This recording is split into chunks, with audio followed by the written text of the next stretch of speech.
Stupid versus evil. This is a good axis for exploring the institutions that prevail.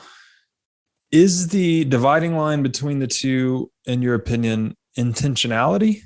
Or is you can do something stupid that is, say, destructive to life, liberty, and property, but if you didn't mean to, then it's not evil? Here's an idiosyncratic definition that I think is humorous, and I'm not sure if it originates in Taleb or somebody else, or if I came up, I don't actually remember what the origin was. But something like this: good helps others without concern for themselves. Smart helps others while also helping themselves. Evil harms others while helping themselves. And stupid harms others while also harming themselves. Interesting. And so that definition is an interesting one, where basically the distinction is that evil is smart enough that you can at least reason with it sometimes and get it to help themselves more by not harming you, since all they care about is gain. Whereas stupid doesn't even compute out far enough and will actually cause a loss. And one of the things I learned from the whole COVID thing was that many of these journos were just absolutely stupid, because like, had they they just reacted tribally to everything that we were saying about the possible, because there was a huge tail on what COVID could have been. It was there. It is the most serious pandemic that has emerged in a long time. And at the beginning, if you look at the curve of deaths and so on, it was an exponential like this. And we're all lucky that it wasn't the Spanish flu or something more serious, because it could be more serious. There's like a few mutations or whatever could make the thing more serious. But the journos treated it as if it was like some stupid point scoring game, as opposed to a matter of life and death that implicated them as well. You would think that this would be the time that they would actually go in for fact finding and truth. But do you remember the I don't know if you were following me on Twitter when we talked about this. Did you see the Recode piece? Do you know what I'm talking about? No. Recode. So go and look at, there's a Medium article, citations for the Recode handshake debunking, where basically it's kind of titled in that in like kind of a highfalutin kind of way on purpose. Just, it's kind of funny.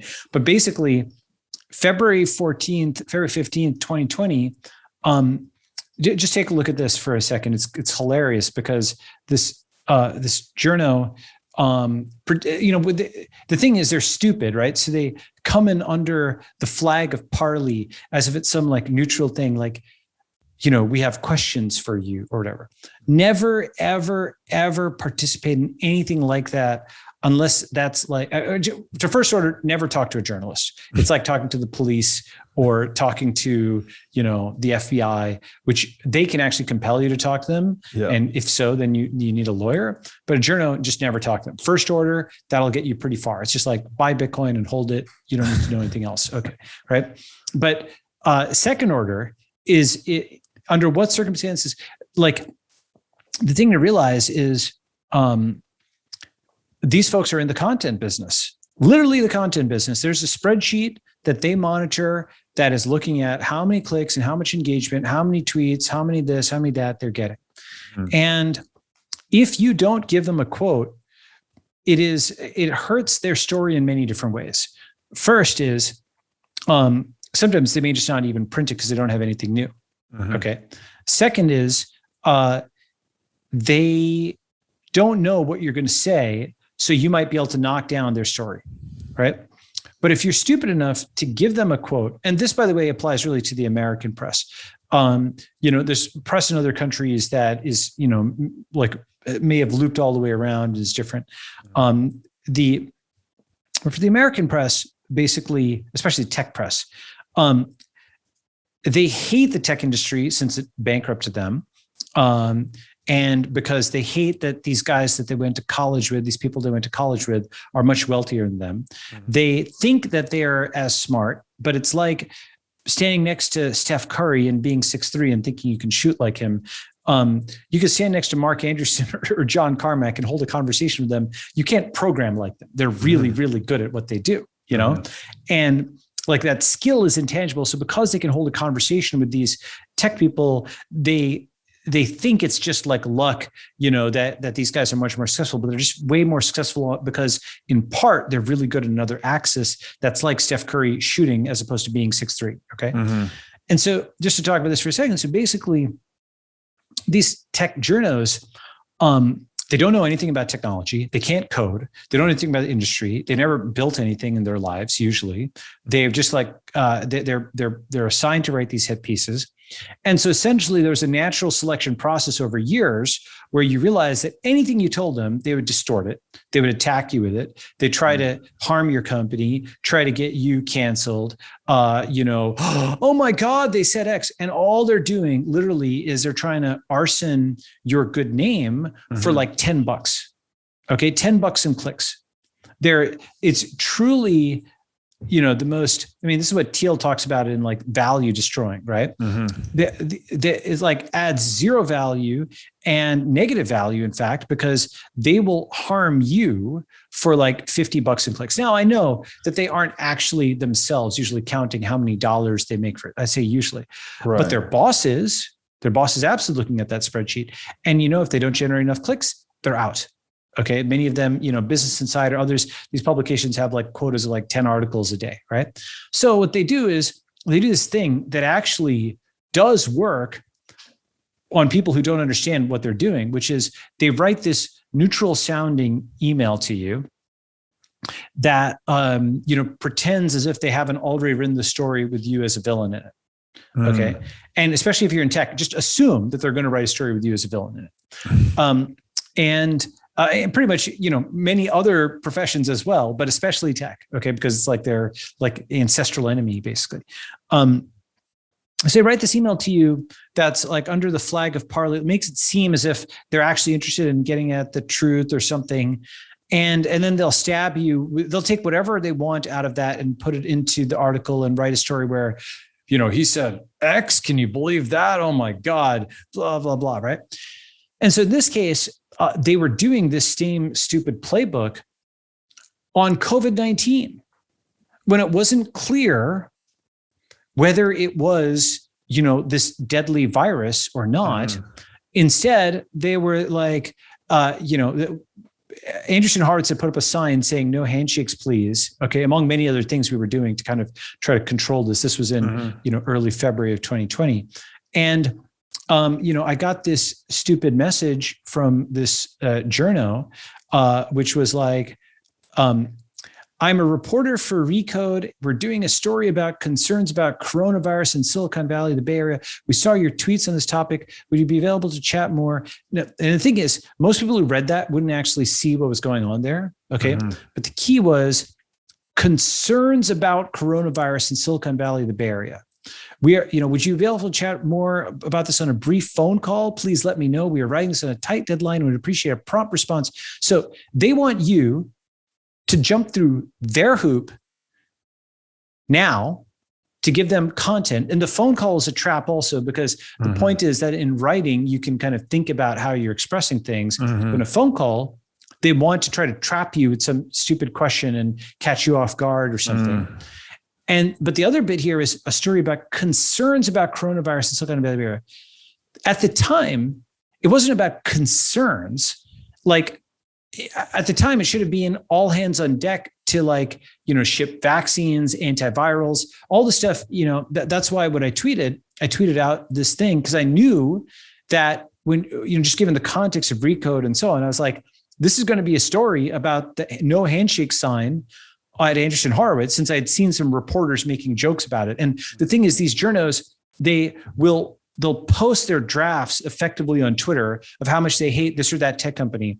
And then they will go and pretend to be neutral in their paper. It's literally like a kid putting a paper bag over their head and saying, "You can't see me now." I'm like, you think we invented Twitter, we invented social media, like we funded Instagram, we funded all these companies. Like, you think we don't see what's going on,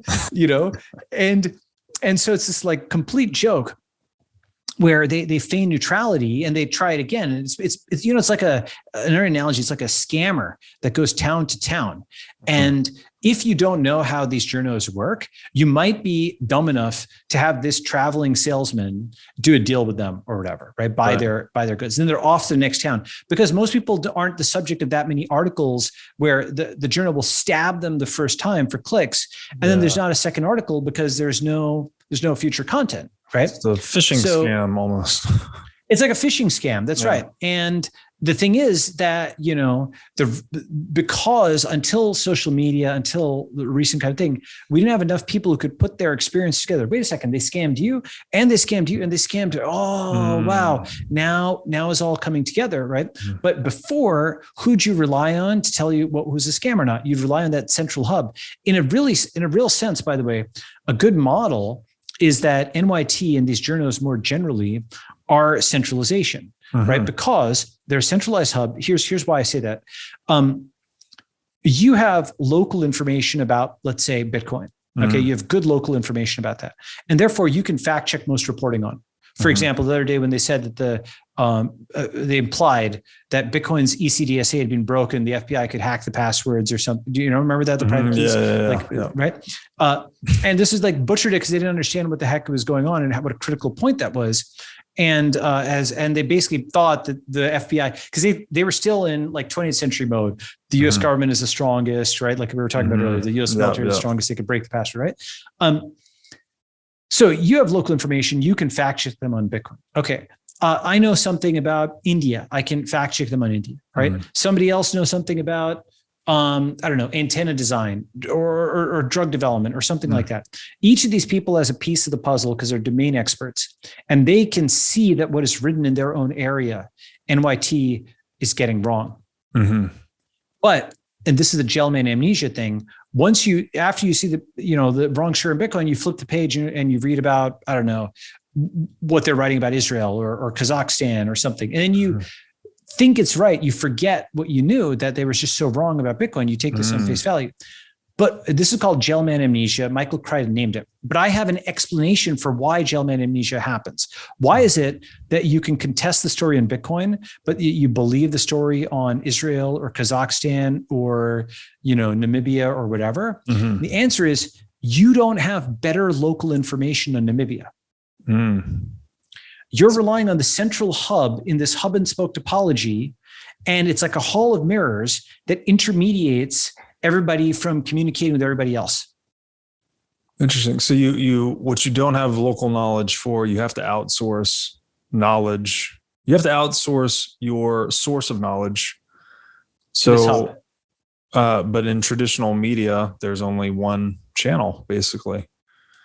Yeah, but now with social media, you can start comparing notes. Right. And I could be like, oh, wait a second. Just like the traveling salesman thing, they scammed you. They're all scamming all of us. Right. I can see in my peripheral vision, they're canceling some kid for some stupid, comment that he made 15 years ago. And they're canceling the CEO. Oh, and they're lying about India. And I can say they're lying about India. And you can see that they're lying about Japan or whatever. And now we start accumulating various kinds of things. And you can see that actually they're lying to everybody.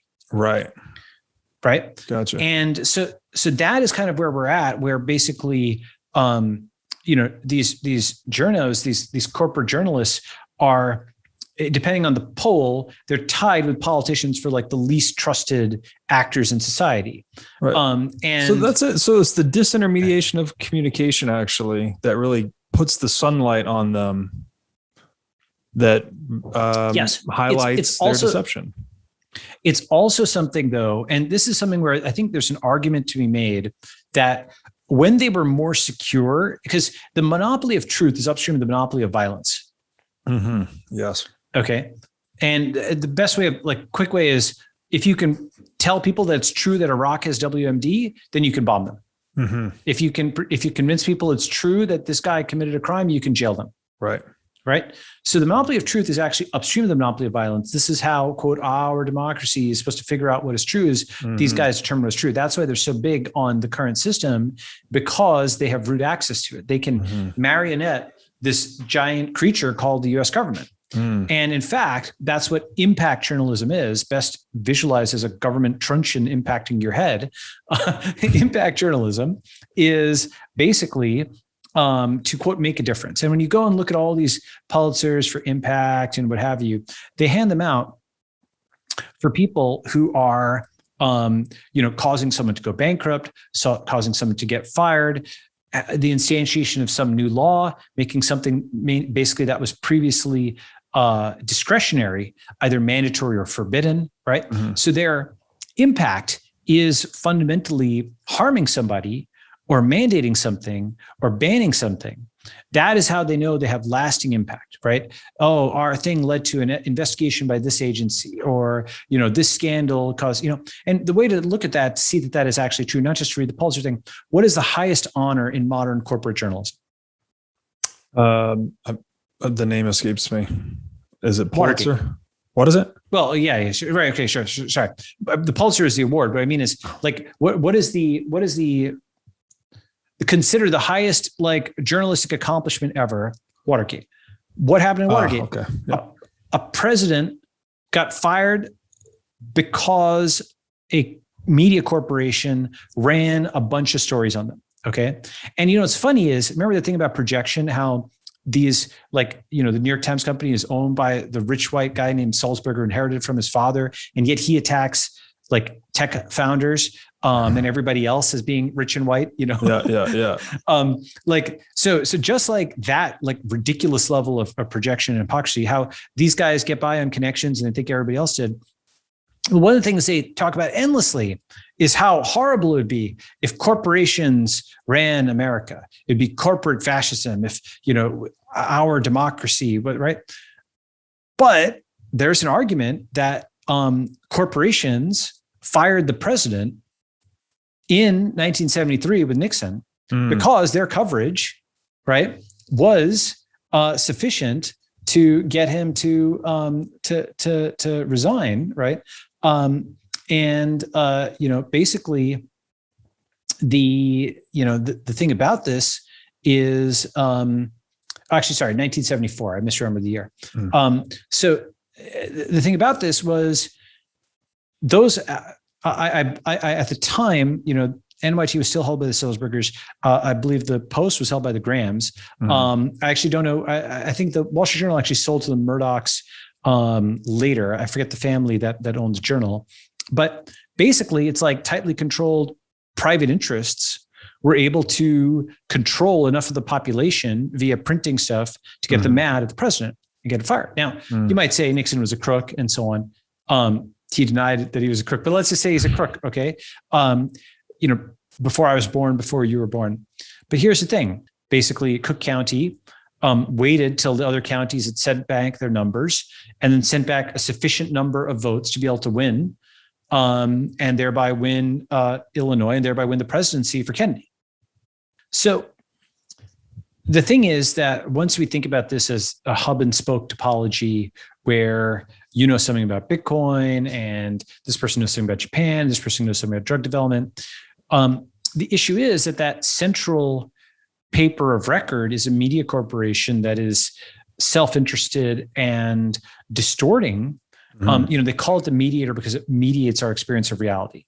We know about one area, and the other N-1 areas, let's say there's 1,000 areas. We know about one. The other 999 areas all have to trust that hub and spoke. So everybody's distorted to everybody else. Russia, sees some vision of America, and America sees some vision of Russia, and everybody is through this noisy mirror whose incentive is to increase conflict. If it leads, it leads, right? To mislead everybody into fighting with each other, maybe not totally consciously, sometimes totally consciously, but just so happens the ratings are better if there's more conflict.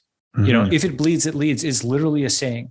And by the way, by printing images of conflict, you often cause more conflict. So there's like a feedback loop, right? What makes people fight? Well, news about people fighting. So there's more of it, right? And so a fundamental rethink of, once we think about that, okay, that visual is useful, right? It's literally like a hub and spoke. That's why Gell-Mann amnesia exists, like Michael Crichton's point. So how do you fix that? So I actually gave a talk on this and this concept I call the ledger of record. But the fundamental thing is BTC over NYT, proof of work over proof of white. And the reason I just use that, like, I'm not the kind of person who thinks white is an insult, but they do.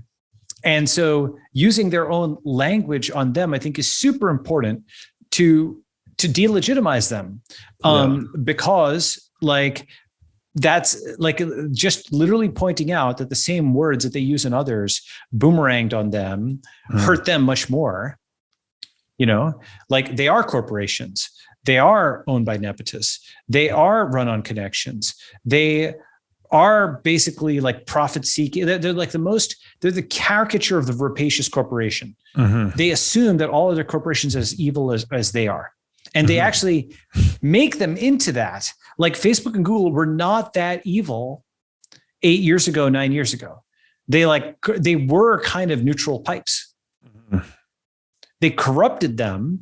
I saw this happening by accusing them of corruption. They pushed in all of these corrupt people in there. This is that art creating reality we've talked about before. Yeah, it's something where I'm not sure if I've got like a single sentence to express it, but there was a time when Google really was a neutral search engine. I mean, this is now fading farther and farther for the young people to remember this, right? But from basically 1998, from inception till about 2012, for about 14 years there, it was, it could seem inconceivable that Google would put a thumb on its search results. Like that neutrality and so on was a big deal. It was only when the establishment started losing power in the US, thanks to free speech, that they went after it. I mean, fundamentally, this is the problem, by the way. The US establishment no longer wins a game of free speech and free markets. That's why they're against it. Because in truly free speech, you can out-argue them, and truly free markets, they don't have bailouts, they don't have inflation, they don't have any of this stuff. They'll also lose. Wall Street isn't into Bitcoin, right? Yeah. They're not into cryptocurrency. So that's why they're fighting free speech and free markets. So this was like an emperor with no clothes situation where they could pretend to be the single source of truth or free speech in the world until digital media came up around them and basically provided an alternative viewpoint. I mean, the thing is, it's easy to support a principle when that principle also adheres to one's material advantage. Sure. Like support free speech when you've got the best guys who are arguing and you'll win all the time. Right? It is much harder to support a principle when it is not in one's material interest. And I think the resolution of those is support a principle when it is in long-term material or, other interests, in the sense of, you have an interest, not so much in, let's say economically, but in justice being done because you would want justice done to you. Almost like a inversion or alternate take on Rawlsianism, not, equality of outcome, but, the veil of ignorance. You'd want the same rule set applied to you as applied to others. So therefore, you constrain yourself by that principle, even if it's to your short-term material disadvantage. But these guys aren't like that anymore. They could have, by the way, in theory, maybe they could have used their power and positioning to adopt and, use these new technologies, but it didn't work out like that. What actually happened was, I made this remark: what percentage of your day is spent interacting with goods made in China, or I was going to say technology made in Silicon Valley. It's not really Silicon Valley anymore, but imagine it was 2019. Okay. So what percentage of your day, let's say it's 2019, is spent interacting with goods made in China or technology made in Silicon Valley? A lot. Right? Like, and so an interesting point is that was not the case in 1990. Right. So it's like your entire environment, if you looked around your room and your hands and so on, and you had flags appear there, right? Chinese flags for the physical goods made in China, right? And maybe, let's call it there's no flag of Silicon Valley, but let's say the logos of Google and Facebook or whatever popping up there. What is not there are like old line. I mean, it's not Ford and GM, right? It's not IBM. And with the exception of the vaccine, which is, like a little bit, sui generis, but it's not, older drug companies. it is for them. It's not, the storied American industry or whatever. Mhm. It's not all the guys who had kind of merged with the establishment. It's basically new blood from overseas, the Chinese, and it is tech companies, right? Yep. And those didn't exist 30 years ago. And so they basically, like the concept of the March Lord. Are you familiar with that? No.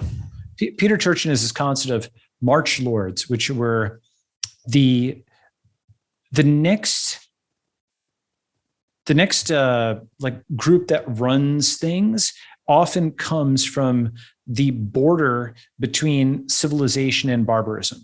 Like they're the March Lords, because a march is kind of was an old English term for like the borderland, right? Yeah, the reason ungovernable lands between states, right? Yeah, exactly, right? So the reason is that they have a foot in civilization. They're not complete barbarians, but they're also not the effete, people from the capital that think that there is no such thing as brute nature. They're encountering nature. They're checked by nature. They're civilized. They're civilizing nature. They're still in the founding versus the inheriting stage. They don't take everything for granted. It's not all just political manipulations. Gotcha. And so they're in a fundamental sense stronger. Now, in the US, that was basically until about 2012. The frontier had reopened. The frontier had closed in 1890, the physical frontier, but it reopened in 1991 when commercial traffic was allowed on the internet. And so technology moved into that frontier. It was the cloud above as opposed to the land. Okay. And because there was that hard constraint of the code had to work, the product had to sell, a new kind of person, the digital frontiersman, was born. And that was like this whole period of kind of the tech revolution. And it's a completely different personality from somebody who wants to, basically gain power by manipulating the state on the East Coast. Right. The East Coast person is institutional, right? The West Coast person wants just a piece of land on their own. The fundamental psychological difference is the East Coast person wants a piece of the state to be able to mandate or forbid, to have power over others. Yeah. Whereas the West Coast person wanted a piece of the network, like a piece of land that no one would have power over them. Yeah. Okay. I have a longer essay on this. This is the founder versus inheritor, right? Yeah, it's founding versus inheriting. That's right. And I have a longer essay on this at SOTONYE, Satonye.substack.com. It's a very flatteringly titled essay. I had nothing to do with the title. Like Einstein on the internet or something like that. But Satonye, SOTONYE.substack.com. I go through this in more detail, but that fundamental psychological difference, actually there's a collision point. And here's a collision point. The tech founder wants nobody to have power over them. And the statist wants to have power over everyone. That is the tectonic plate collision, right? Where at first it seems resolved in favor of these institutionalists because they've used their guns to push their guys into Apple and Google and Facebook and so on. Yeah. And to be clear, that's a victory for them. Like they have wokified these, tech companies that were previously very neutral, but they have lost the future because they don't control Web3. They don't control Bitcoin, right? And so the more political coercion they apply, the more demand they're creating for resistance to that political coercion, which is pushing people into Bitcoin, Web3, et cetera. Plus, it was so forceful and so overt what they did. It was absolutely something which was, the subtlety of it was people could, if you're only running like one negative article out of 5 or something, you're like steering the thing like really gradually or whatever. Yeah. When it's just like flame broiling people every single day, even the person with low reading comprehension couldn't miss it. So this is desperation, right? It's desperation. So, but what's interesting is the more you need to resort to coercion, the more fragile your hold on power in some ways, unless you really finish the job, right? Right. And that's why they're trying to be like, get this whistleblower or whatever. It's so fake, by the way. Like, who's a whistleblower? Snowden's a whistleblower. Assange is a whistleblower. Okay. Those guys are taking real risks of prison and, like the tender mercies of the US government. And they exposed real abuses, okay? Genuinely illegal acts that affect not just Americans, but everybody on the earth, right? Yeah. You can't argue, by the way, if the NSA is surveilling people, it's not a democracy. It's a military occupation of the entire world. Right. That's not with their consent. There's no democratic process. How do they vote to opt out of that? Yeah. 100%. Like, where's right? So it's just like that alone, by the way, knocks down the entire thing. That there's no consent of the governed there, right? Yeah. But on that point, so Assange and so on, that's what like a real whistleblower looks like, as well as lots of other folks whose names we don't know. This Facebook quote whistleblower is just, it's like someone turning state's evidence where they basically want to try to antitrust and acquire Facebook. But Zuck is going to fight. He's going to fight pretty hard, which is good. He's not bowing or bending in his public statements. And so this is not going to be the same layup that going and, Xi Jinping going and decapitating Jack Ma, from Alibaba, decapitating Alibaba and taking away Jack Ma and, not just Jack Ma, but Meituan and ByteDance, all the great Chinese tech companies have been decapitated and effectively acquired by the state with, CCP guys put in there. Right. And the thing is, they only give like the most, they did give some nonsense surface justification, but everybody understood what was going on. In the US, there's like more nonsense, and because there's more nonsense, because there's the semblance of rule of law and due process, when it's really just tribe versus tribe. Because there's a semblance of that, it's not going to work. Meaning, it's not going to work in several different ways. First is, with the CCP, they're, Dungeons and Dragons, lawful evil versus chaotic evil. We talked about it a little bit last time. Okay. So the CCP, like lawful evil, they're super organized. And, by the way, like, I think China has really changed over the last 7-8 years in the same way that the US has changed over the last 7 years. Xi is a different actor than Deng and Hu and Jiang. Like, there were a genuine, 35 years where, under Mao, since from 49 to 78, China was like revolutionary communist. And then 78 to 2013, it was internationalist capitalist. And now it has gradually become nationalist socialist or nationalist militarist. They're focused on the military. They're willing to take $1 trillion hits to the economy, which they had never been willing to do before. Because they're so focused. It was a poor, go ahead. Let me parse that a bit, because this ties into a question I wanted to ask you. It occurs to me that rising empires tend to exhibit more competence. Obviously, if they're rising, they're doing better. Yep. They also tend to be on harder money standards, and I'm not sure. I don't know. I obviously I'm a big, believer in hard money, but in the period of rising, I'm not saying they stick to it, but there seems to be this transition to where they kind of crest and become a falling empire, becoming more incompetent, and then monetary debasement typically accelerates, and the empire kind of goes to a point of demise. Where is, and you just described this progression of China? Where does it? Is it still a rising empire? Has it crested? Yes. Okay. It is not crested. Let's talk about China for a little bit then. Yeah. Okay. So this goes to premises. So, all the way back at the beginning, we started with the premises of the US military was defeated on COVID and it was defeated in Afghanistan. And it was defeated in Afghanistan. It was defeated with a massive head start, 2 trillion in 20 years and, all this stuff. Against China, it's not fighting just like random guys with AKs. Okay. It's fighting a peer competitor. And the thing is that the US spends so inefficiently, just like the $300 million bus lanes, it's spending all this money on, there's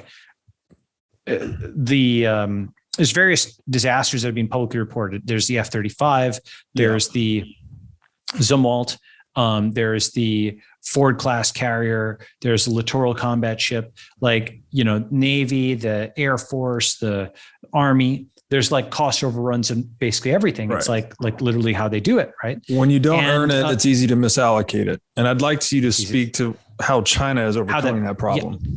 Okay. Well, so the thing is that China's still in their arc up. as a civilization. Like civilizations, like humans, kind of have a life cycle when there's like an arc up and an arc down. And it's been so easy for America for so long that everybody assumes that nobody's ever known a world in America where America really looked like it was going to lose. I should say nobody ever. Maybe in the 70s, there were some moments or whatever, like post Nixon resigning and whatnot. But for a while, for 30 something years, it does not look like America really was losing. Like, even 9/11, it was not something where you thought it was going to be like invaded or defeated or something like that. But everybody in China has, for 40 years, they've gone from literally like rice farming or something to a modern civilization. They are like the March Lords in their own way, right? Because it was like nothing, and then they've got something. If you've seen, I don't know if you've seen Shenzhen before and after, or Shanghai before and after, it is like a tree growing out of the ground, except the tree is skyscrapers. Okay. And that's like everywhere in China, and everybody's seen that. And the progress is so massive in their lifetime that they have a huge head of steam in front of them and behind them. Right. Now the normal kinds of arguments are like things like, China is going to, get old before it gets rich, or their Navy sucks. These are like Peter Zeihan makes these kind of arguments. And I have nothing against Zeihan, the person. And I agree with him on a few things, like that the US will withdraw and that shale oil will probably be important. But I very much disagree that China is going to fall off. I think on these points of demographics, first is robotics over demographics. Instagram beat Kodak with 1/1000th the number of people. And the great resignation is going to lead to the great automation. We're already, look at Boston Dynamics, look at Vicarious.com, like the robot dogs are out there. All this stuff is happening. You're seeing robot dogs on patrol finally. It's like the real future is happening. And second, on demographics themselves, the Chinese have just flipped all kinds of switches. It's now the 3-child policy. Three-child policy is now 3-child minimum? Is that a policy? They want you to have 3 children. They want you. So is it a minimum, or what do they do? Tax? It's not a minimum. It's not a minimum. It's not a minimum yet. But here's the thing, like the concept of nudge, like Cass Sunstein. No. Like nudge. It's like, hey, recycle your stuff. It's like that UN, poster type thing. Okay. It's the ideology of Davos man. Like, hey, wear a mask, like this kind of stuff, right? Kind of like we just saw plastered all over that wall in the Middle East. That's exactly what I'm talking about. That's right. Yeah. That's right. So like nudge is kind of, and there's some good to it in the sense that the idea is you're not pushing people to do something, but you are, suggesting it, incentivizing it on the margins, nudging them, to have better behaviors. There's a good aspect to it. Here's the thing. The Chinese state is completely willing to go past nudge and to shove. Okay. And with the social credit system that they've put in place, but you add it all up, it's as I said, 3-child policy, it's the sissy men thing. It is, they killed like $1 trillion after school education industry that was resulting in Red Queen like stuff where parents felt they had to keep up with the Jones, the neighbors, to educate their children beyond the other children. So they spend $1,000, $2,000 spending all this time in these after school things. So basically like killed this huge after school education industry. They have basically destroyed the video game industry where it's like, you can only play video games like 3 hours a week. They have, what other stuff they've done? They have, they've done a ton of stuff with the military where they've refashioned it so it all just folds up to Xi Jinping.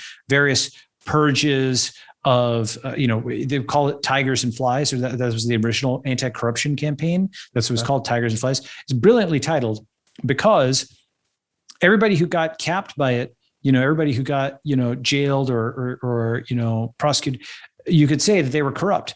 Were they actually corrupt, or were they just enemies of the boss? Who knows? Right. I can't educate that. Yeah. Maybe some of both, right? Because it's like if everybody there's leadership is partially corrupt, then statism is inherently corrupt, so it's probably the latter.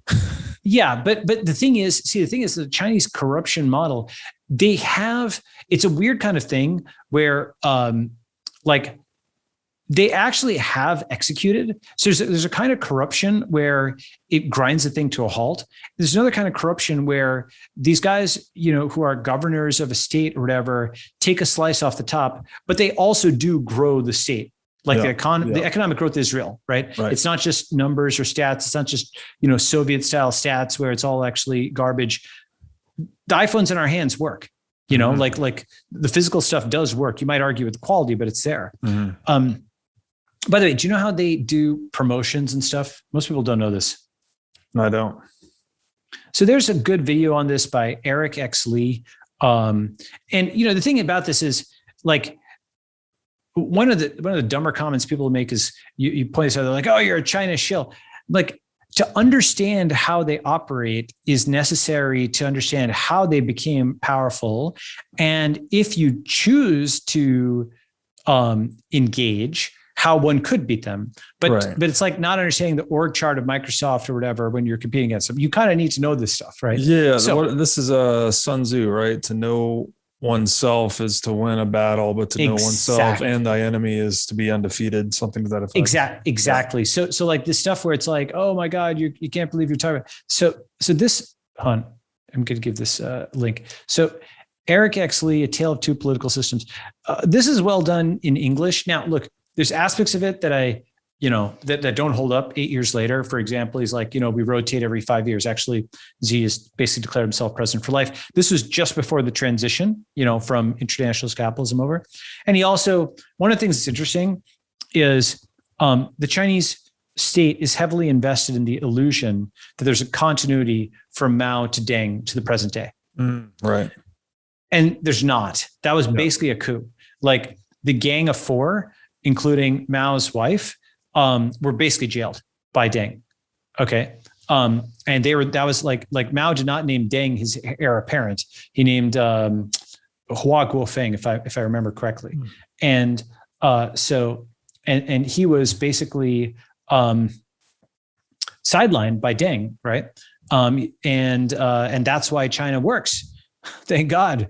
Or well, for the Chinese at least. You can argue, this is one of those things that's complicated, right?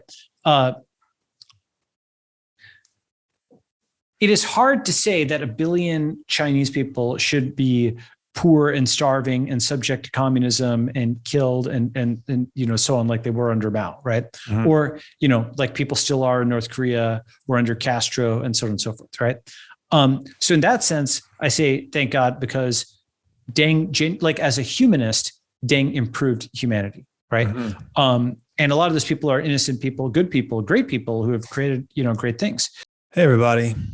As you've no doubt learned by watching this show, Bitcoin is the single most important asset you can own in the 21st century.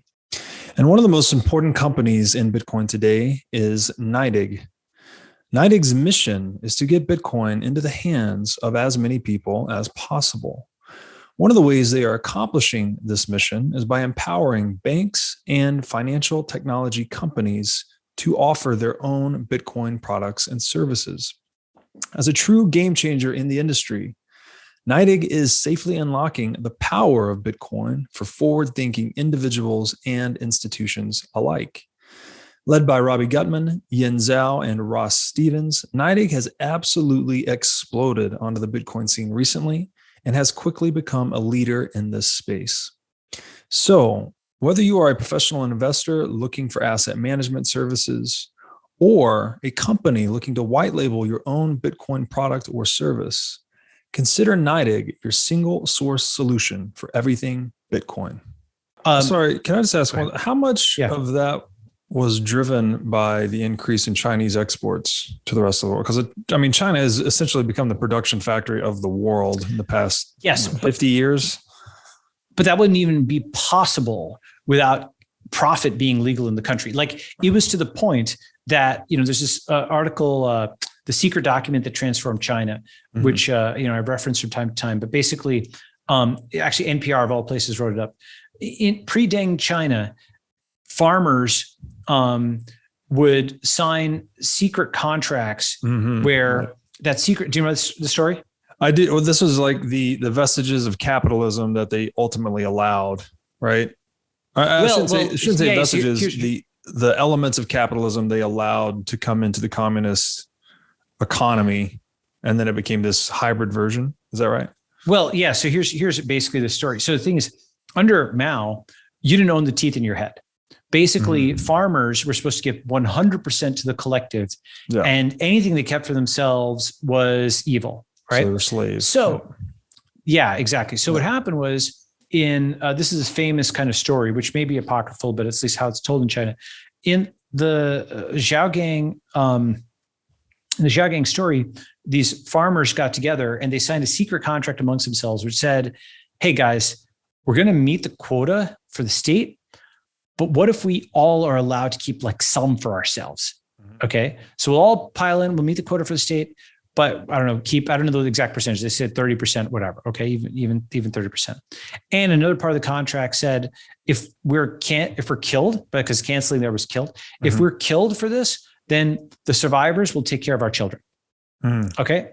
So having a little bit of your grain in 1977, China, 1970, you would get killed for that. And in fact, what happened was, now that they had private property, they had a bounty harvest. And so the local communist, apparatchik came by and was going to, jail or execute them because a bounty harvest showed that they probably were doing some capitalist stuff. They were a capitalist rotor, imperialist running dog. Okay. And so, but they were lucky because Deng had taken over, and so they weren't killed. And he's like, okay, actually, why don't we let this experiment go on? Okay. That's like the level that people don't understand how, like, what communism really, really is. It's not like you can start a business and it'll take more of your money. It's like entrepreneurship is punishable by death, and everybody lies to each other about everything all the time for 30 years. It's like the most insane thing. It's not really being depicted on film enough for people to develop the intuition. Yes. And I talk about this a lot in my writing too. So that would say, you could say communism is absolute statism, where they have 100% taxation, slaves under them. And it's so distortive to truth itself, right? There's no price discovery. There's no tech discovery. There's capital destruction. So it's interesting that, I guess, China had to adapt, right? Otherwise they'd be outcompeted. There's no way to run a... Well, they were outcompeted. Basically, like, the thing is, they could have remained, if Deng had not managed to take over, it could just basically be a big North Korea today. Yeah. It'd be another Soviet Russia situation. Yeah. And who knows what would have happened. It's very hard to say. But it could have just been like this bellicose, really poor country. Those exist, like, it's not like, there's plenty of large population countries that are not that rich, and they're getting better now, but basically China's actually been responsible for a lot of that development as an example to many of them, So, okay, coming up the stack. So basically,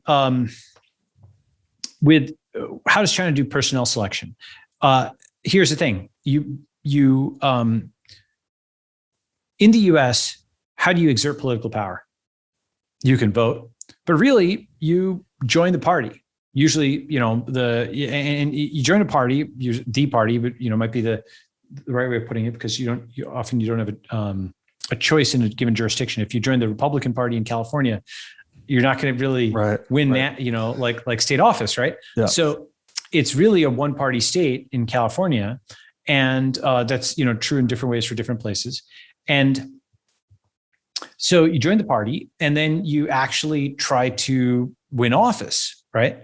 And endorsements are important, arguably, Biden is president because he got that endorsement in South Carolina. And name recognition is important, like, being a Kennedy and so on. And that's like a big part of the system. Okay. So the way it works in China is actually not, it's very different in some ways, but it's similar in other ways. So you start out and you join the party, and then you're running 1,000-person town.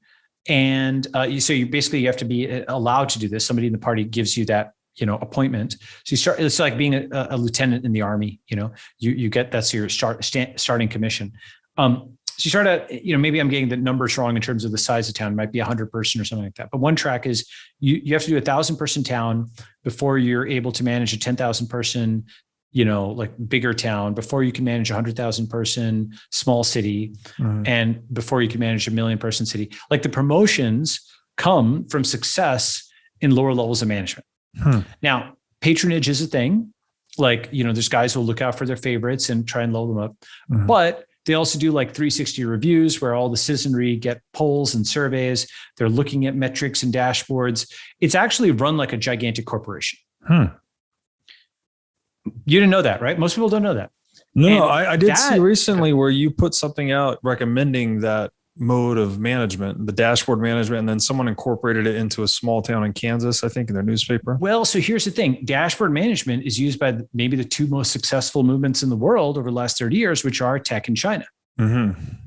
Yeah. Right.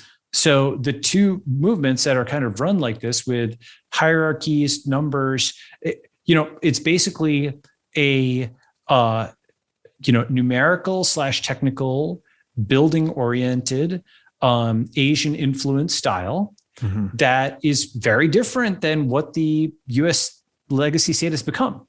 Now, the US used to be more like this. There's definitely an American inflection to Silicon Valley as well. But I think the majority of tech workers were Asian as of 2010. And I think it's like 70 something % now. That, by the way, that aspect is not really widely understood because I shouldn't say, what's the way to put it?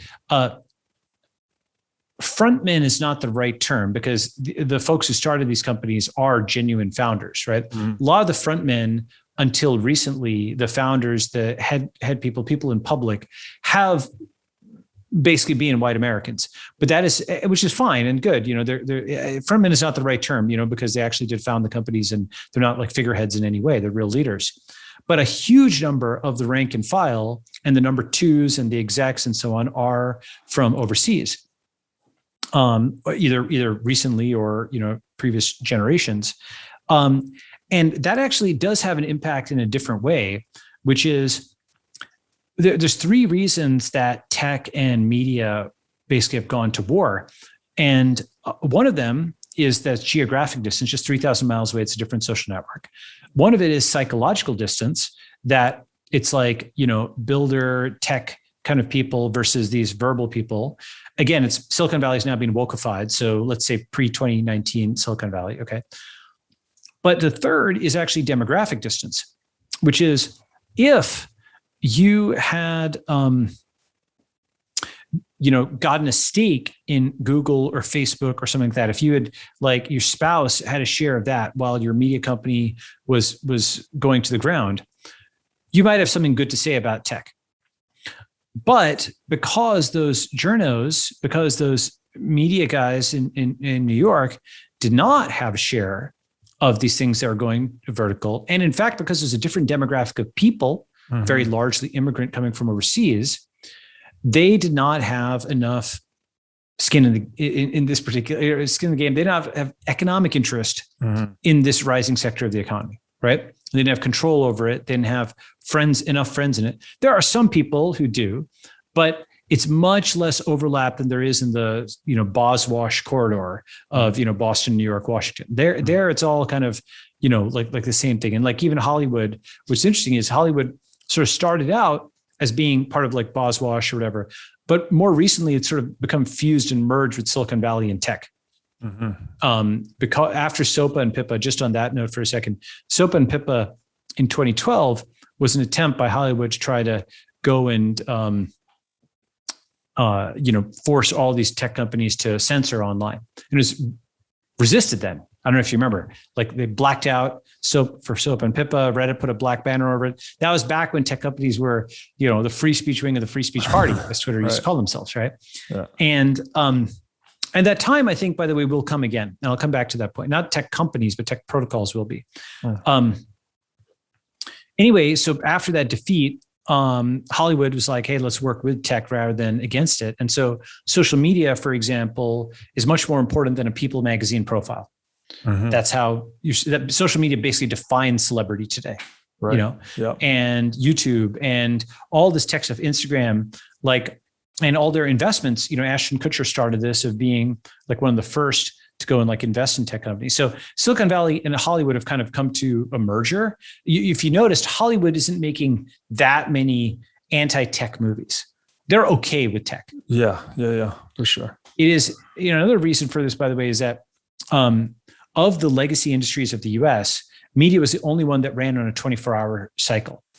That's to say, it takes a year to put out a Hollywood movie and a year to put out an academic study and multiple years for the government to act on something. Yeah. But the news media operates 24/7. And that's why they became the point of the spear in all these fights versus tech companies. Yeah. And CNN really spearheaded that, right? With the 24/7 news channel.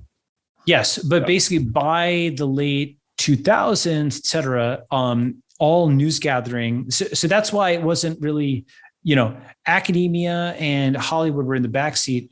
News media was really where the front line was versus tech, right? Legacy media.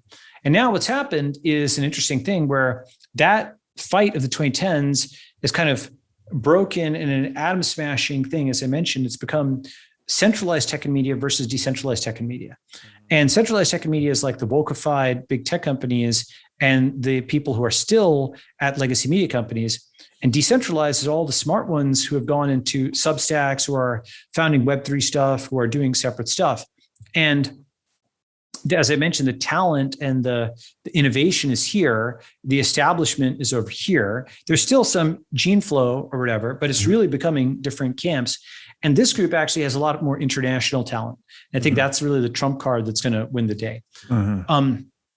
But basically, the 2020s is about tech folks realizing we need to build media companies and distribution, and media folks realizing, wait a second, they want to make some money, so they're getting on Substack. Right. Yeah, this makes sense. Right? Can I ask? And the important thing, I'll say one last thing, which is the important thing is also there's been now a new level above journalist, which is founder. That say you can be a founder of your own Substack. This was true. This was a big thing in academia 10 or 15, 20 years ago. There's a new level of a professor, which was founder. Right. And when that new level is there, that's the highest because, do you want to win a MacArthur fellowship or you want to be MacArthur? Right. Of course. Right? Do you want to go for a $200,000 grant or get a $200 million fund? So this is have more. Go ahead. Sorry to cut you off. The rise of like the entrepreneurial journalist. Exactly. Angel influencer, venture journalist. This is happening. So I just want to throw this question in and feel free to answer it whenever it makes sense. But if it bleeds, it leads. Sounds like a really difficult, if not impossible to fix incentive structure inherent to media. Can we fix the incentives of media, or are we always going to have this media that just thrives off driving conflict and broadcasting it? Right. So I actually have thought about this a lot, and I've got some proposals on this. And I gave a whole long thing on this to Patrick O'Shag, I'll repeat some of those, but there's also even longer version there. So the Patrick O'Shaughnessy rather. So the short version is there's an information diet, just like a food diet.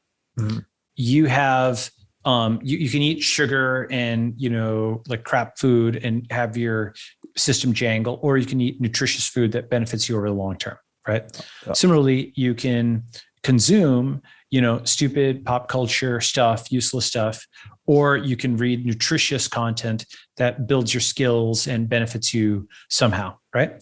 And, so seen on this axis, normally, your typical journalist would put Kim Kardashian and war reporting at different ends of the spectrum. This is serious and important, and this is pop order. But you would actually probably group them together as infotainment versus news you can use over here. News you can use is teaching you a skill. It's you're learning how to sew, you're learning programming, you're learning like video editing or something like that, right? Yeah. And so news you can use is sort of orthogonal to, it recognizes all the stuff as stuff that is infotainment, and it does not affect your daily life and you cannot make decisions on it versus stuff that does. Now, one of the things that Web3 has enabled is what I call user-aligned content. Okay, so you could do it in a kind of crude way, even with Web 2, but here's one way of thinking about it. What does Men's Health look like in a time of Fitbit? What does Bloomberg look like in a time of crypto?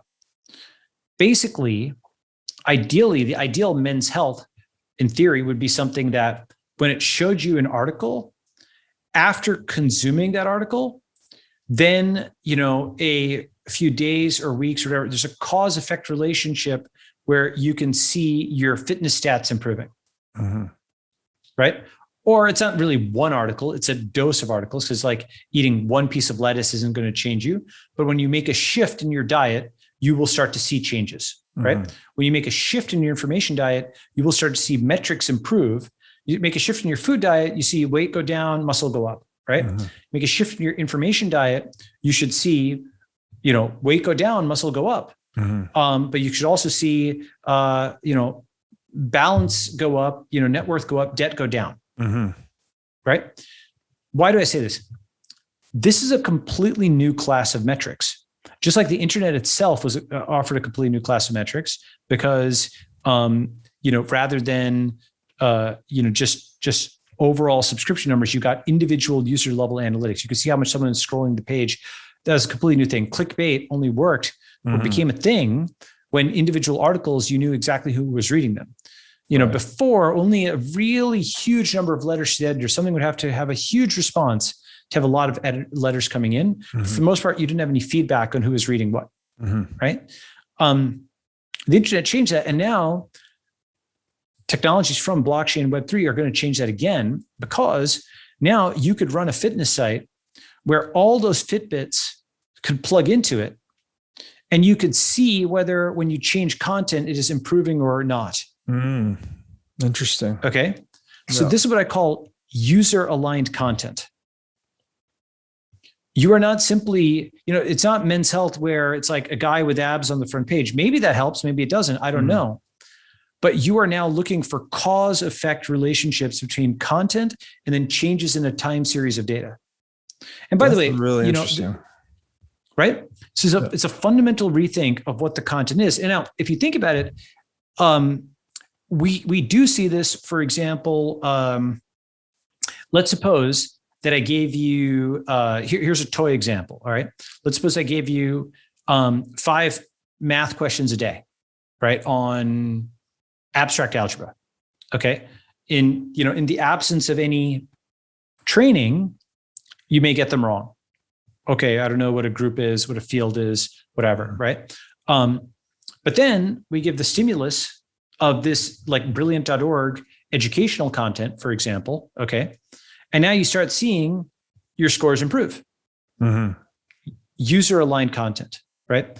And that is a fun, because now you're getting, you go back to the root of what it is this thing is supposed to be for. And I think this is a different way of thinking about it. And it's the good thing about it is there's already seeds of it there.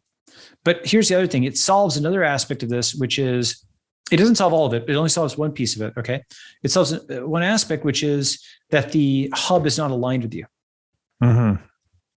Okay? The hub is out to make money for its media corporation, and you're not a shareholder, so it's not economically aligned with you. And if you were a shareholder, it's not really informationally aligned with you either. It's like making money for you in a way that's different than the information it's giving, Right. They're incentivized to sell you the pop clickbait sugar. Exactly. Like even if you're a shareholder in Coca-Cola, if you drink it, it's still bad for you. Right. You might be a shareholder in NYT, but they don't have a feedback mechanism to only lie to these other guys and not you. Right.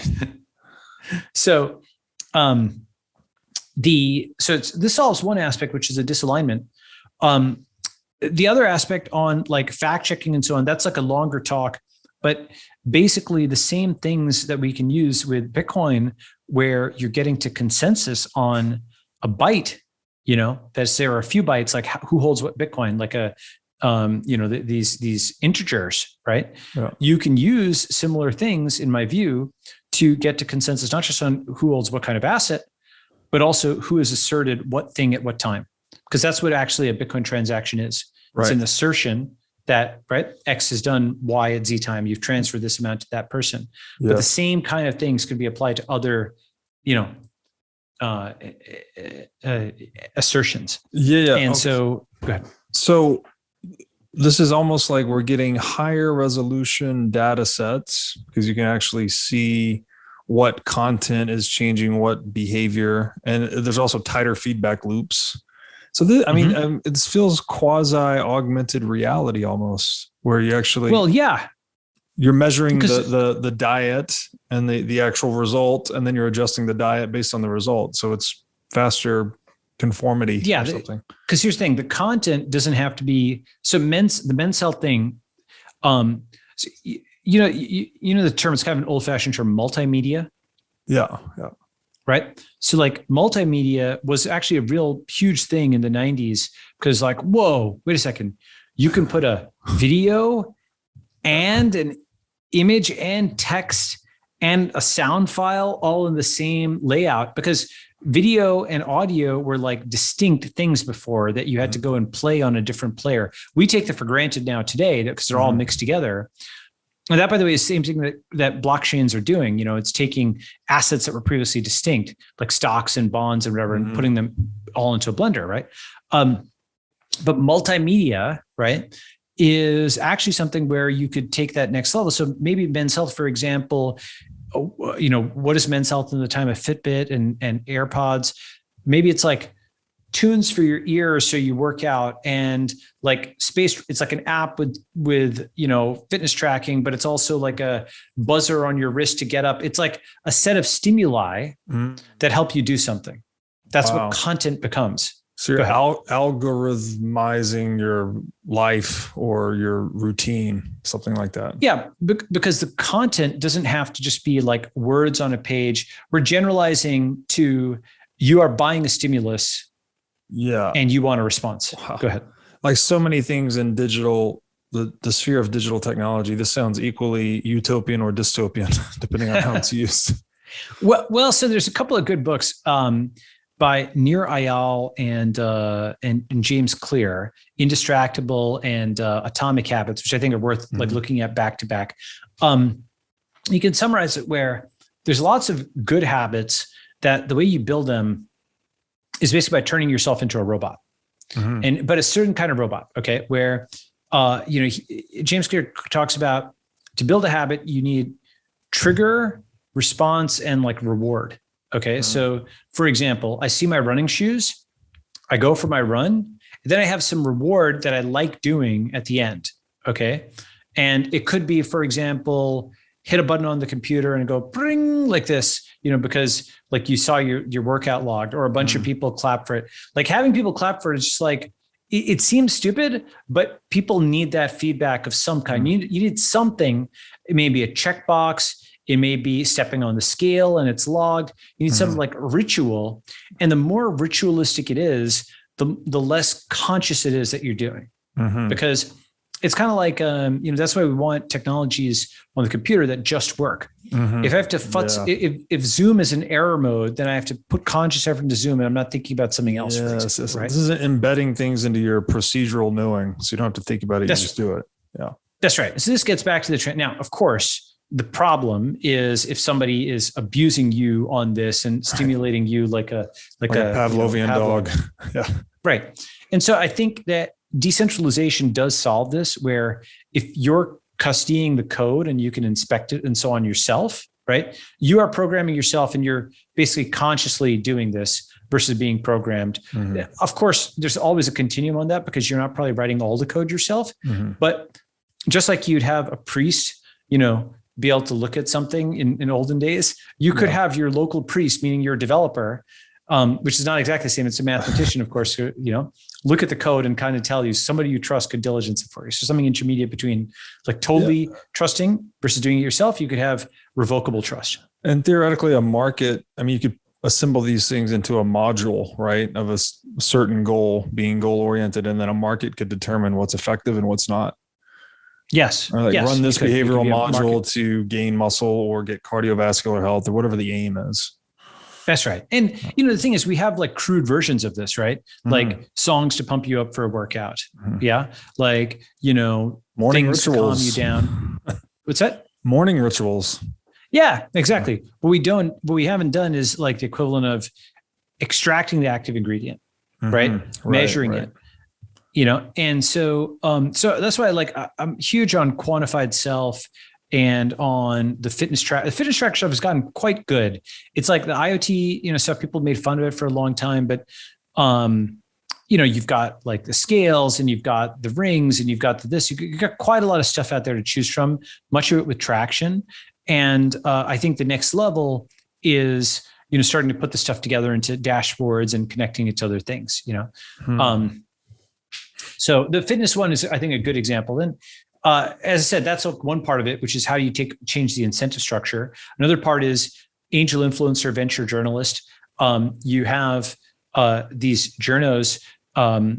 You may not be able to reform the current ones. They're being selected for a certain kind of thing. It's like reforming a Stasi officer. They're basically like, because that's what they are, right? They are basically for-profit surveillance. See, if Zuckerberg would put up a profile of you against your consent, that would be like grounds for a lawsuit, right? If Zuckerberg's employees were to go and do that. But if Sulzberger's employees were to go and put up a profile of you, that's journalism or whatever without your consent, right? That's funny. Yeah. Right. It's this interesting point. Like this one is an invasion of privacy if he even takes your public, photo and puts it up there. But these guys can try and dig through somebody's garbage for clicks and profit. And they're allowed to do this, right? Of course, they'd scream bloody murder if it was done back to them, and that's actually why they freaked out at Uber several years ago, because, there's a guy who had proposed basically doing to these journos as they're doing to others. That's why they screamed bloody murder at him, because he was proposing turnaround. But now it's become turnaround. Like they're just employees of media corporations. And the fact that so many of their people have left, especially their smartest people, have left to go and do Substacks and ghosts and newsletters and so on. The wokification has gone to such an extent within their own building that their best guys have left the building. They don't have the power they used to, because people don't believe them. Right. So, or at least a much smaller group of people believes them than they used to. That felt like a real inflection shift, even like 6 months ago. I'm not taking it for granted, but I do think that will, is a real trend. Is the wokification a measure of desperation as well? That they're just trying to really beef up the moral camouflage to justify anything?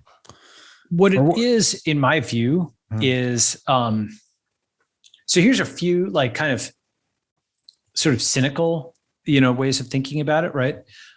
One aspect of it is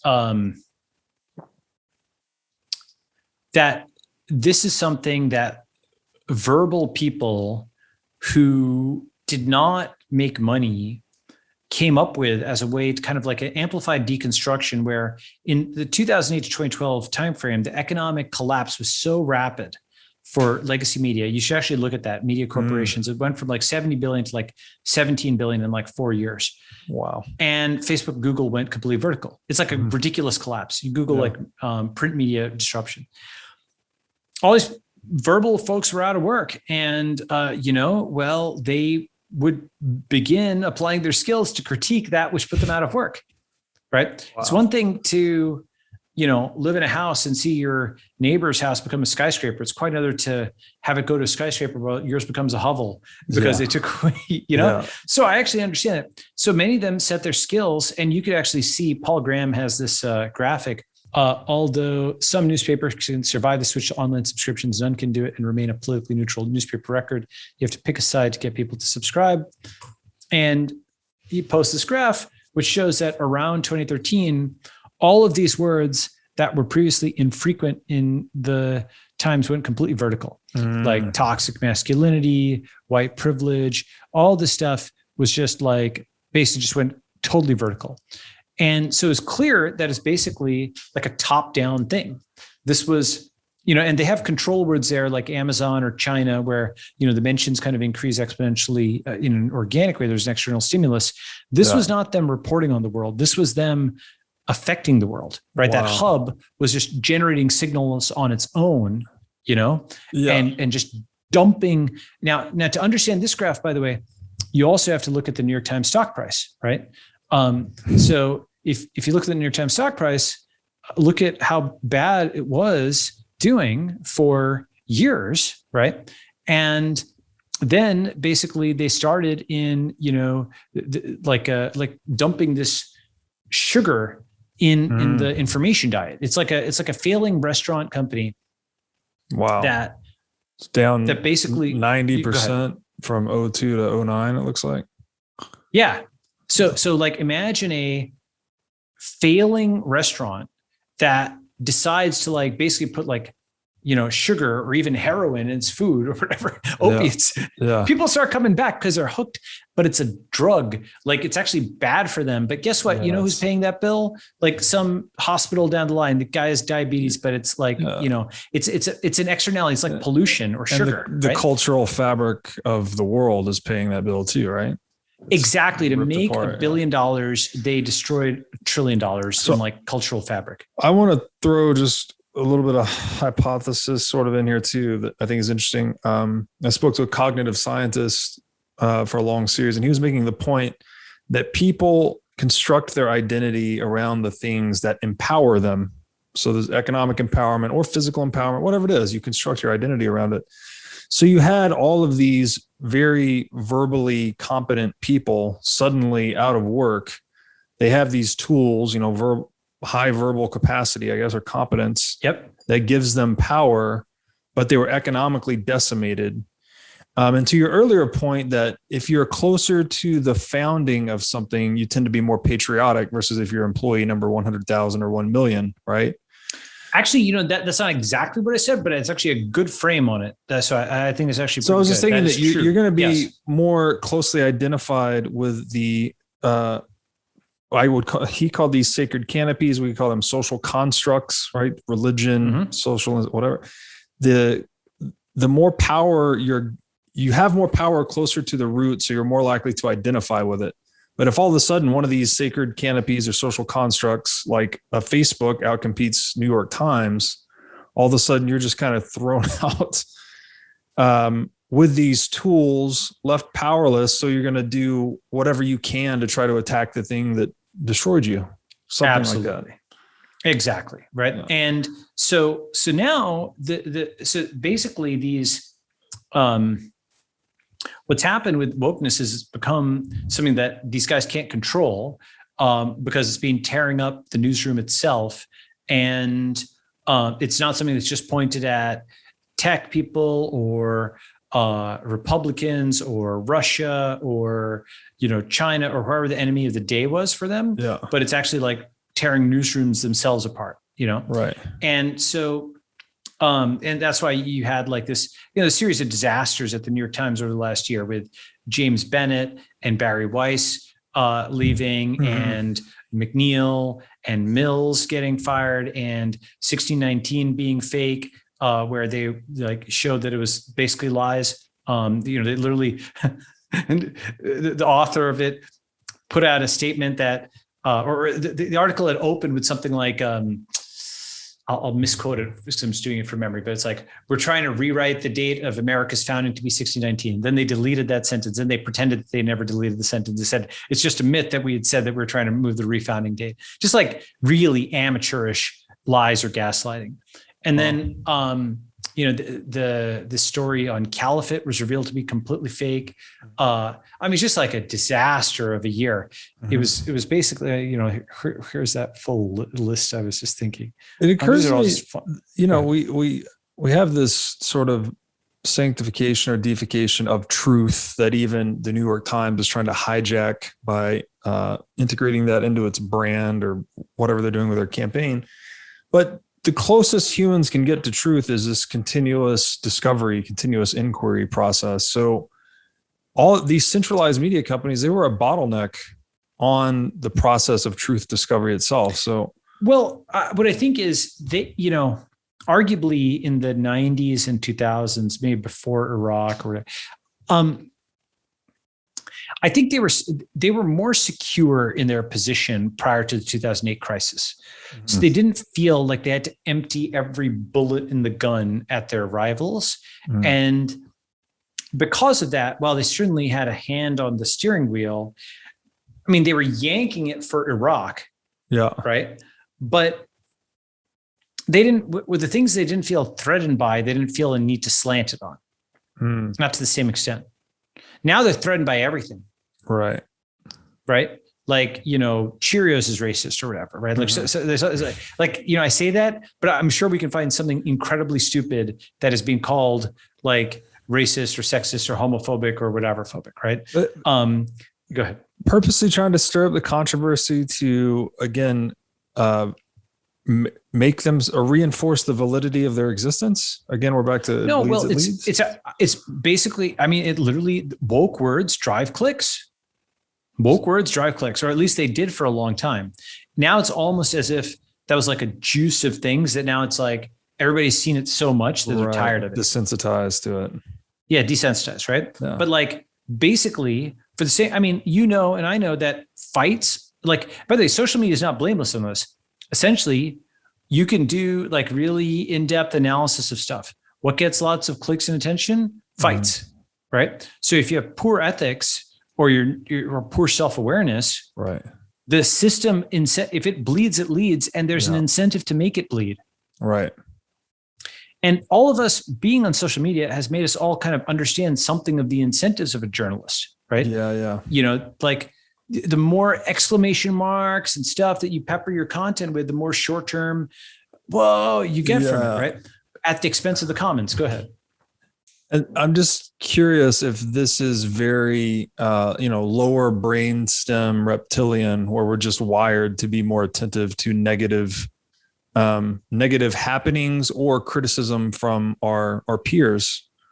Yes, versus something positive. Sure. I mean, right. Well, there's this thing about like, how approaching a potential mate, the reason that you should be scared about it is that in ye olden times, you could get killed, like if you're doing it wrong, right? Yeah. So like the nervousness is, maybe there's some like rationale to it, right? So, by the way, social media doesn't just give you the experience in some ways of being a journalist, but also a little bit of being a venture capitalist, because you'll do stuff and sometimes your thing will go super jackpot viral, right? And you'll think, oh, that was a good tweet, and right. And other times it'll go super viral in a way that you just never expected. Yes. And but you put together a good one and it falls flat. Yes, but there is also skill involved in it, and there's persistence over time. So it's got like something of that aspect as well. And I think with the Web3 Twitters, it'll be even more literal, because the things that go viral will actually make you money. We'll pay. This is already happening. Yeah. Right. So let's see. So basically, just to recap, one angle of attack on legacy media is we're building our own distribution. That's the most important. Just be completely independent. Like in the same way that you wouldn't want to build an app on Facebook, a social media company, because it can deplatform you, right? Mm-hmm. Why would you build an audience on NYT, a media corporation, that can cancel you? Mm-hmm. If you're acquiring your audience through Sulzberger, you are dependent on him. Right. Right. And they will believe him. And that, whereas if you are acquiring it yourself, then you're not, like I respect Zuckerberg, but if I was building an app on Facebook, I would be dependent on him. Right. Sure. And, like that's not necessarily, it's just as a pure business standpoint, you don't want that vendor dependency. Right. Yes. It's just like, building on Microsoft or Oracle, they can yank the rug out from you at any time. Right. So number one is build your own distribution. Number two is their best guys are now becoming founders. The creative thinkers, the Greenwalds, the Taibis, the Jesse Singles, the Matt Iglesiases. I'm not saying I agree with everything these folks write. There's areas I disagree with, but there's just a complete difference in tone in terms of how you can talk. You can talk to them as human beings because they don't have the degree of tribal bias and so on. They're loyal to their subscribers. Mm-hmm. They can't be canceled anymore. Right. And so they have the confidence to actually say something. Also, by the way, when you're doing a bunch of individual Substacks, there's actually an incentive to give a distinctive view as opposed to all of the legacy media journos. Yeah, exactly. Yeah. So they're all like kind of clumped into a gray mass where it's increasingly hard to distinguish any of them. Mm-hmm. And even different outlets like Teen Vogue sounds basically like BuzzFeed sounds like Vice, sounds like the Times. It's, if you actually tried to have machine learning distinguish between them, I think it actually might not be that easy to do anymore, Yeah. like, because it all sounds the same. You know what I'm saying, right? It all sounds the same. Yeah. Tone, right? So this is a great point, actually. So you're reintroducing the entrepreneurial element to journalism in a way through decentralization, largely, right? They have direct access to their audience, so it actually induces them to be distinctive and honest and accountable to their audience, not toe the party line, not serve other large centralized agendas, I guess you would say. Yeah, I mean, like just in the same way that religious fundamentalists of all stripes, and actually the communists under Mao, as I mentioned, they destroyed the four olds. They go after, the old statues, or the Taliban, for example, in Afghanistan, they blew up the Bamiyan Buddhas. In various times, people have gone and smashed, bits of the past, and then they're like, oh, maybe that wasn't such a good idea. So with wokeness, this paroxysm of religious fundamentalism, they basically have destroyed the brands of many of these, like things like, I don't know, Sports Illustrated or Teen Vogue or whatever. But you know what? There's still a market for those niches.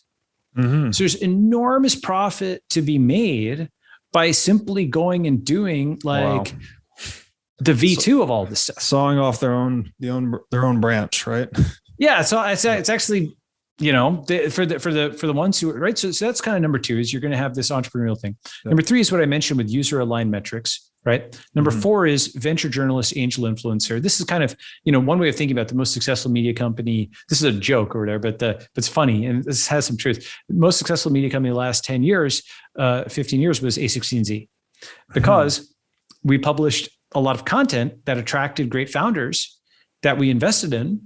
And it's a crucially different business model, right? Rather than BuzzFeed, which is like, or Vox or something, which is going for 10 million views. We only care about one person viewing it who's going to make us, $100 million. Wow. Interesting. Right.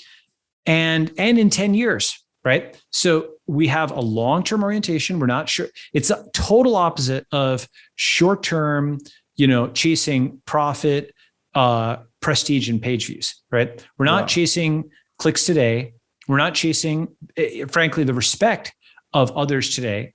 And we're not chasing the dollars today from ads. Right. Instead, we're writing for the best, not the most. Right. Okay. We are investing in them. So we're aligned with the reader. So it's like a V1 of user aligned content. That's what got me thinking about this, right? Like, why am I not, I may be wrong, but I'm never lying to my readers. Partly, like one thing that I shouldn't say keeps me honest, that's exactly right.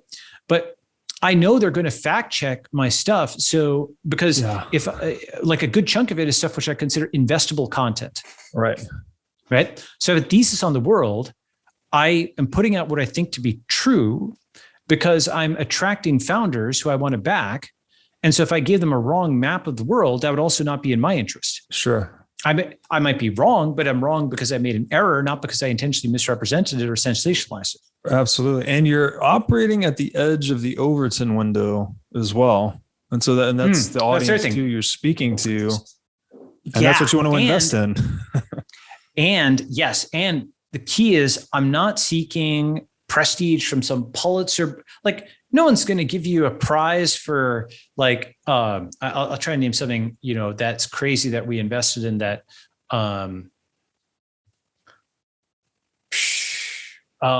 there's so many of these, but like, I'm trying to give one that you will think is pretty good. I mean, the problem is everything that works, people will think is easy.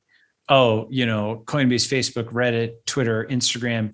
Who's going to give you a prize for like another camera app? Okay, that's Instagram. Boom, like whatever, $100 billion, right? And so prestige is not judged in like some committee kind of process. It's judged basically by the long-term market traction, and then at a certain point, it's not like there's some like announcement or something, but it's like, oh, that's the founder of Instagram. Okay, well, salute. It's pretty legit, right? That was something of world historical impact. So on all three things, rather than going for short-term page views, prestige, and profit, we go for the best, not the most. We're aligned with our readers. We're investing in them, and that the alignment is provable. We have built-in incentives to fact check, and we're making long-term profit in 10 years, not short-term, get a quick buck, right? Yeah. So that's just a totally different mindset. But crucially, that content is still interesting, I think. Mm-hmm. Go to future.a6z.com, right? I mean, it's like... But when I say we, A6Z, I'm friends with them, but I'm not still affiliated with them, but I was in the past. So I worked there, and I know in the firm.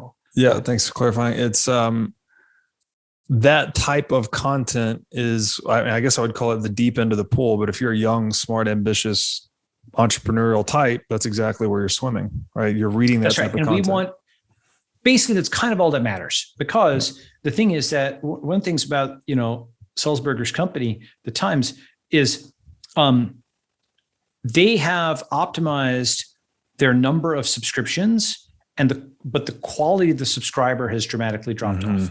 Right. They're piling up all of these midwits and Karens and whatever, and they're losing the immigrant founder and the Mark Andreessen and the the critical thinker from the Midwest and what have you, right? Yeah.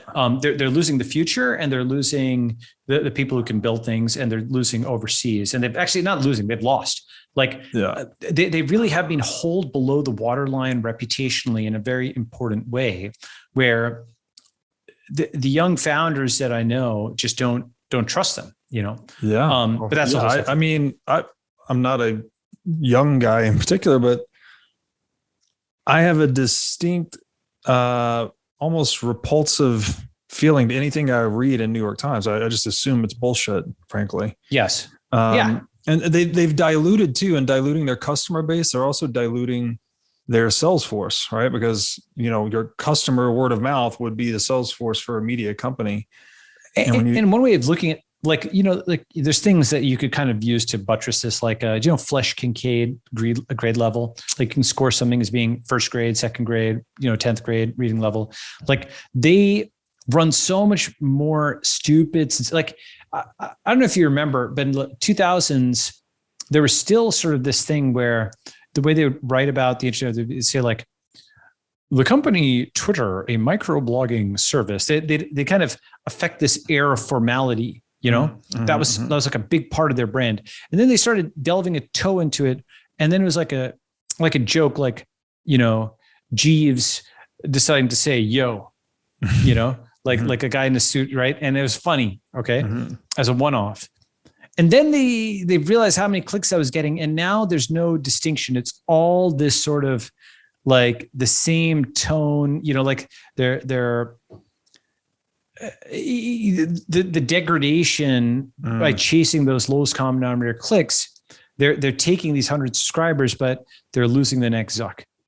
Nobody reads it for that, right? And why do I say Zuck? Why do I say founders and so on? I also mean like influencers, content creators, people who are critical thinkers. They have a demographic, but that demographic is less powerful over less things than it used to be. Yeah, totally makes sense.